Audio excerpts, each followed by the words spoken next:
Hello everyone, welcome to careers palettes channel. मैं नीलांजन आज आपके साथ इस वीडियो में शेयर करने वाला हूं कि मेंस के लिए आप कैसे स्ट्रेटेजाइज करें एंड जो भी मेजर प्रॉब्लम्स होती है उनका कैसे रिजोल्यूशन फाइंड करें। सो लास्ट एक हफ्तों में डिफरेंट स्टूडेंट्स ने बहुत कुछ ट्राई किया मेंस प्रिपरेशन रिगार्डिंग एंड बहुत सारे क्वेश्चन आए मेरे पास जिनको भी मैं मेंटर करता हूँ, गाइड करता हूँ कि भैया ये चीज़ें प्रॉब्लम हो रही है मेंस के रिलेटेड, तो इसके लिए कुछ क्या करें।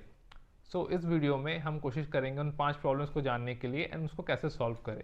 एंड इसमें कोई फेमस शैम्पू की तरह मैं ये नहीं बोलूँगा कि 5 प्रॉब्लम्स एक सॉल्यूशन एंड आपका काम तमाम, नहीं, हर प्रॉब्लम के लिए अलग सॉल्यूशन होगा। एंड अगर आपका कुछ और प्रॉब्लम है तो आप प्लीज़ उसको कमेंट कर दीजिएगा सो दैट आपका प्रॉब्लम हम लोग रिजॉल्व कर पाए। तो पहला प्रॉब्लम, जो मॉक का लेंथ है ना वो बहुत बड़ा लग रहा है उनके लिए कि 3 घंटे बैठना बहुत मुश्किल हो रहा है। तो इस केस में क्या करें, मतलब पहले तो हमें आदत थी 1-1 घंटे का मॉक्स देने के लिए, अब 3-3 घंटे का मॉक्स है, तो स्टार्ट कैसे करें एंड मॉक्स दे कैसे। तो इसके लिए बहुत सिंपल सोल्यूशन है।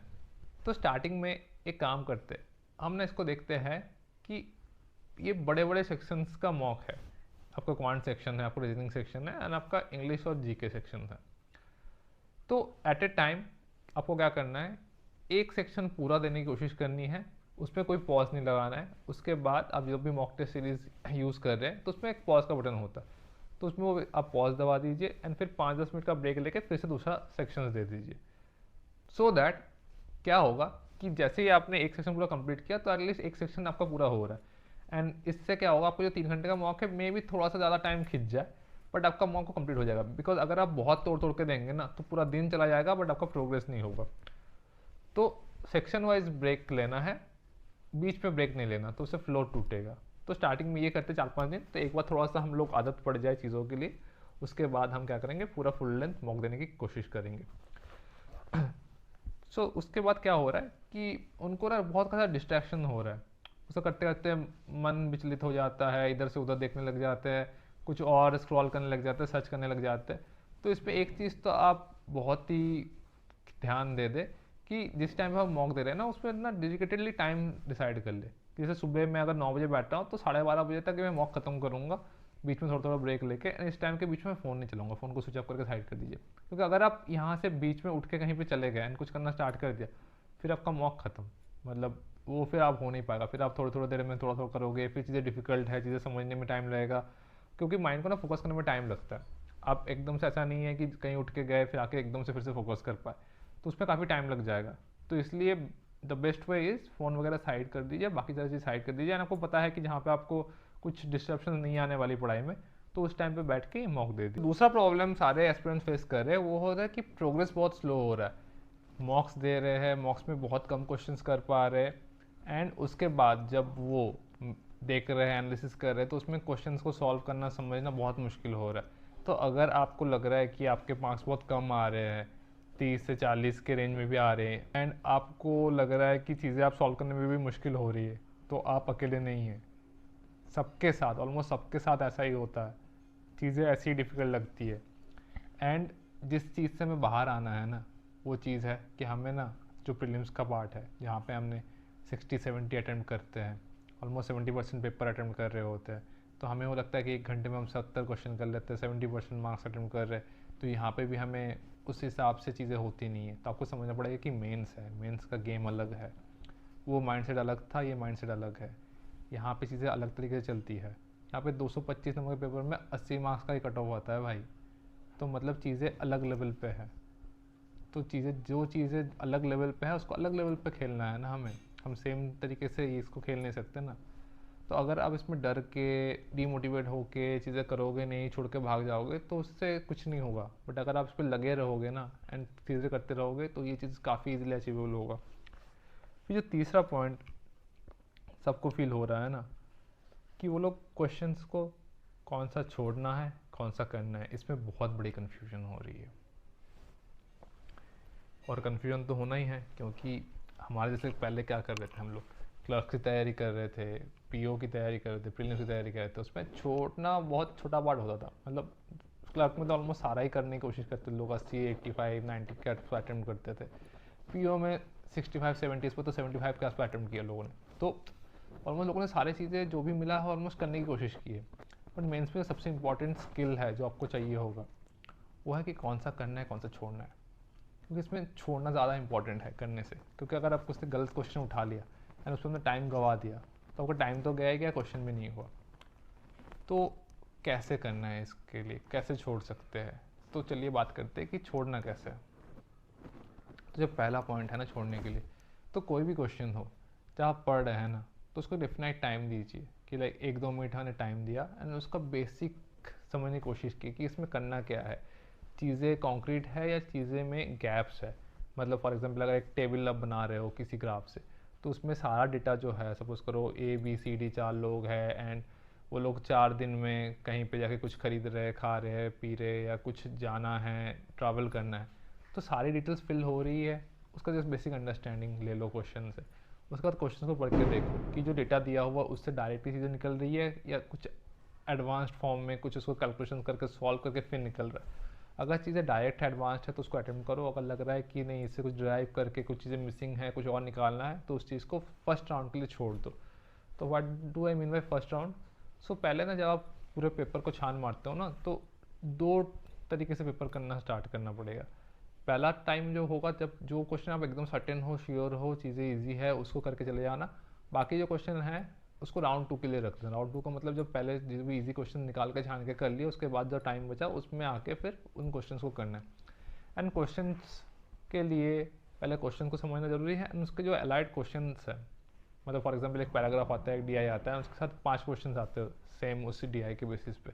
तो सिर्फ DI मत पढ़ो, उस क्वेश्चन को भी देखो कि क्वेश्चन में कॉम्प्लेक्सिटी कैसा है। कभी वो क्वेश्चन बहुत लेंदी हो जाते हैं, तो उन दोनों को डिसाइड करके फिर चीज़ें आपको सॉल्व करनी है। एंड जो सबसे बड़ी गलती होती है ना, हम किसी DI में टाइम इन्वेस्ट कर लेते हैं तो हमें लगता है कि उसको 5 क्वेश्चन सॉल्व करने, बट एग्जामिनर होते हैं काफ़ी चालू। वो पता है क्या करते हैं, 5 में से ना 3-4 क्वेश्चन सबके लिए ईजी दे देंगे, एक वाला बहुत डिफिकल्ट और बहुत कैलकुलेटिव दे देंगे। तो उसमें आप लग जाते हो एंड कर जाते हो एंड आपका टाइम खराब हो जाता है एंड आप फंस जाते हो। तो इस बात को ध्यान से याद रखना है कि अगर कोई DI आप सॉल्व करो, ज़रूरी नहीं है आपको 5 के 5 क्वेश्चन ही सॉल्व करना है, उससे पूरा करके जाना है। क्योंकि क्या पता आपके 4 क्वेश्चन करने में 4 मिनट लग रहे हो और एक क्वेश्चन में 4 मिनट लगते हैं, तो उसको छोड़ो, फिर अगले DI में जाओ, वहाँ पे 2-3 क्वेश्चन उठा लो उस टाइम में। तो ऐसे करके आपको मैक्सिमाइज़ करना है। क्योंकि अगर हर सेक्शन में आप 50% मार्क्स भी स्कोर करते हो ना, तब भी आपके 112 नंबर बनते हैं, जो कि कट ऑफ से बहुत हाई है। तो बेसिकली पॉइंट ये है इन चीज़ को बताने का कि आपको बहुत ही समझ बूझ के साथ चीज़ें छोड़ते हुए जहाँ पे आपको फ़ायदा होगा ना, वो पार्ट करके निकलना है। फिर जो और एक जो प्रॉब्लम है जिसका मैंने आंसर पिछले पार्ट में दिया था, कि लोग ना बहुत ज़्यादा क्वेश्चन अटेम्प्ट करने की कोशिश कर रहे हैं कि अटेम्प्ट्स नहीं हो रहे, अटेम्प्ट्स नहीं हो रहे। अरे यार, यहाँ पे उतने अटेम्प्ट्स करने नहीं हैं, यहाँ पे चीज़ें कम ही करनी है। तो फॉर एग्जांपल अगर आपको मैं बताऊँ ना, आपको रीजनिंग का सेक्शन है, आपको दिख रहा है 60 मार्क्स का सेक्शन है वो, तो आपको लग रहा है कि यार 60 मिनट में 60 मार्क्स। बट यार अगर आप उस हिसाब से रखोगे ना, तो क्वेश्चन में ज़्यादा टाइम लगेगा, चीज़ें ज़्यादा देखेंगे, कुछ क्वेश्चन 2 मार्क्स के भी है। तो अगर आप कुछ 2 मार्क्स का अटेम्प्ट करते हो, नॉन पजल अटेम्प्ट करते हो, एन चीज़ अटेम्प्ट करते हो, तो बेसिकली अगर आपको टारगेट करो कि 25 मार्क्स ही मेरे को रीजनिंग से खींचना है, और 25 मार्क्स के लिए शायद आपको 20 क्वेश्चन करने पड़ेंगे, कुछ 2 मार्क्स के क्वेश्चन होते हैं, तो बेसिकली पर क्वेश्चन के लिए आपको बस 3-3 मिनट होगा। तो जब क्वेश्चन देखते हो, छोड़ते सॉल्व करने की कोशिश करते हो, तो उसको इस हिसाब से सोचो कि यार मेरे पास एक क्वेश्चन को सॉल्व करने के 3 मिनट है, तो उससे क्या होगा, दिमाग का प्रेशर कम होगा। नहीं तो क्या करोगे ना, वो देखोगे यार 1 मिनट में क्वेश्चन करने में, इसका क्वेश्चन डिफिकल्ट है, तो उस चक्कर में क्वेश्चन तो सॉल्व होगा ही नहीं, बेकार में प्रेशर बढ़ेगा एंड बाकी चीज़ों में आपका परफॉर्मेंस हैम्पर होगा। तो हड़बड़ी नहीं करनी, डिसाइड कर लेना, क्योंकि हमें पेपर काफ़ी छोड़ना है, आपको पूरा करना भी नहीं है। तो उस हिसाब से देखो कि क्वेश्चंस के लिए टाइम ज़्यादा मिलेगा आपको, एंड उस माइंडसेट के साथ चलोगे ना, तो धीरे धीरे क्वेश्चन पढ़ोगे, समझोगे, करोगे, चीज़ें निकलेगी एंड आपका मार्क्स भी ज़्यादा आएगा। उसके बाद और एक जो प्रॉब्लम आता है कि ना, लोगों को ना टाइम कम मिल रहा होता है, ऐसे लगता है कि यार सेक्शन तो अभी स्टार्ट किया, इतने टाइम हो गया, बस 4-5 क्वेश्चन ही कर पाए। बट यार अगर क्वेश्चंस कम हो रहे हैं ना, इसका मतलब ये है कि अगर आप जो क्वेश्चन आपको छोड़ने हैं उस पर ज़्यादा टाइम वेस्ट कर रहे हो, और जो करने हैं उस पर आप मे बी जो प्रोसेस है उस पर ज़्यादा टाइम लगा दे रहे हो। तो इस पर एनालिसिस पे बहुत बड़ा इंपॉर्टेंट रोल प्ले करता है इन सारे केसेस में। तो जैसे फॉर एग्जांपल आपने कोई क्वेश्चन सॉल्व किया, आपने टाइम ज़्यादा लगाया, तो एनालिसिस टाइम पे ना उसको ये मत करके छोड़ दो कि यार तुमने सॉल्व कर लिया था। उसको देखो यार कि वहाँ पे कुछ शॉर्टकट हम यूज़ कर सकते हैं कि नहीं, इसको कैसे और शॉर्ट फॉर्म में हम कर सकते हैं, इसको क्या चीज़ें हमें देखना चाहिए था, पहले कौन सा स्टेप करना चाहिए था, सो दैट नेक्स्ट टाइम क्वेश्चन है आप जल्दी कर पाओ। तो इसके रिगार्डिंग मैं आपको एक अगली वीडियो में एक क्वेश्चन सॉल्व करके दिखाऊंगा कि कैसे आप एक डिफ़िकल्ट डीआई को उसको तोड़ के इजी वे में सॉल्व करके आगे बढ़ सकते हो। फिर जो सबसे बड़ी गलती जो स्टूडेंट्स कर रहे हैं वो ना अभी इन सब मारामारी में लगे हुए हैं एंड जीके और डिस्क्रिप्टिव राइटिंग को नेगलेक्ट कर दे रहे हैं। तो दोस्तों जीके 40 मार्क्स का आता है एंड आपका डिस्क्रिप्टिव राइटिंग 25 मार्क्स का आता है। 65 marks is coming from this two sections. अगर इन सेक्शन में आप अच्छे से करोगे ना तो जो 80 का कट ऑफ है ना उसका 30-35 मार्क्स इधर से खींच सकते हो आप, और ये उतना डिफिकल्ट है नहीं खींचना। स्पेशली अगर आपकी इंग्लिश थोड़ी अच्छी हो तो डिस्क्रिप्टिव राइटिंग में आप खींच सकते हो। तो इनको बिल्कुल नेगलेक्ट मत करना। डिस्क्रिप्टिव राइटिंग में क्या करोगे, डिफरेंट अड्डा हो गया, गाइडली हो गया, डिफरेंट जगह पे ना टॉपिक्स, लिस्ट ऑफ टॉपिक्स मिल जाता है आपको जिसके बेसिस पे राइटिंग सेक्शन पूछे जाता है। तो उन टॉपिक्स पे थोड़ा थोड़ा करके लिखना स्टार्ट करो, क्योंकि देखो हमें कीबोर्ड पे टाइप करने की आदत भी नहीं होती, हमें लिखने की आदत होती है पेन पेंसिल से। तो उसमें भी तो चैलेंज आता है, आपको लगता है कि हाँ यार मेरे को आता है, समझ आता है, बट थोड़ा बहुत अगर टाइप नहीं करके प्रैक्टिस नहीं करोगे ना तो उस टाइम पे एकदम से चीज़ें आएगी नहीं। और हमारा ह्यूमन माइंड ऐसे होता है ना कि हम सोचते हैं और उसको लिखते हैं, बस कीबोर्ड टाइप करना तो सोचना थोड़ा डिले होता है, थोड़ा लैग लगता है सोचने में। तो उस चीज़ को भी थोड़ा सा आपको प्रैक्टिस करना चाहिए, थोड़ा ध्यान देना चाहिए। मतलब अगर हफ्ते में अगर 1-2 दिन भी 1 आधा घंटा निकाल लोगे ना स्क्रिप्ट राइटिंग के लिए तो बहुत सही है। एंड फिर आते हैं जीके में। जीके में लोगों को कन्फ्यूजन बहुत ज़्यादा है, पढ़ाई से ज़्यादा कन्फ्यूजन में रह जाता है। अब लोग बोलते हैं कि यार डेली वाले फाइल्स पढ़ो, डेली वाले वीडियोस देखो, बड़े बड़े फाइल्स पढ़ो, 500 600 700 पेज का जो भी फाइल्स आता है हर दिन के जीके का वो भर भर के पढ़ लो, आपका जीके में अच्छा हो जाएगा। अरे यार अब जिन्होंने रेगुलर जीके पढ़ के रखा हुआ है उनके तो बहुत बढ़िया, उनको तो ठीक है इतने पेजेस पढ़े हुए, बट जिन्होंने पढ़ना अब स्टार्ट किया यार वो क्या करे। इतने कम टाइम में 700 पेज जीके पढ़ने लग जाएगा तो बाकी चीज़ें रीजनिंग विजनिंग कौन करेगा। तो ये मत सोचो कि आपको 700 पेज जीके पढ़ना ही है और डेली के फाइल्स पढ़ना ही है तभी जाके आप कर पाओगे, नहीं तो नहीं कर पाओगे।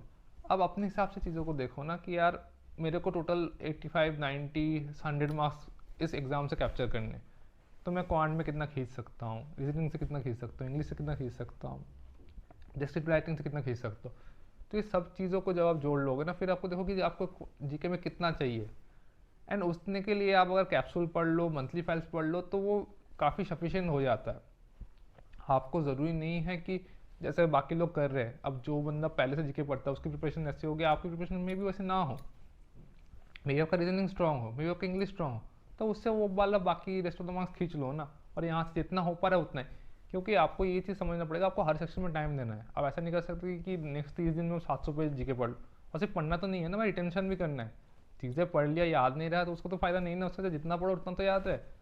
सो try to find out some monthly capsules और सम ओवरऑल क्यूमुलेटिव कैप्सूल। जैसे फॉर एग्जाम्पल आरआरबी के टाइम पर अड्डा का कैप्सूल आया था, वो भी आप पढ़ सकते हो, एंड उसमें जो मंथ मिसिंग होगा वो भी अड्डा का कुछ ना कुछ कैप्सूल्स आ जाएगा बिफोर द एग्जाम, जिससे आप पूरी चीज़ रिवाइज कर सकते हो। एंड मेक श्योर जो डेली के क्विजेज आते हैं ना वो अटेम्प्ट किया करो। 2-3 मिनट लगते हैं, 4-5 मिनट लगते हैं, उससे तो आपका रिवाइज होता रहता है, चीज़ें पता लगती रहती है।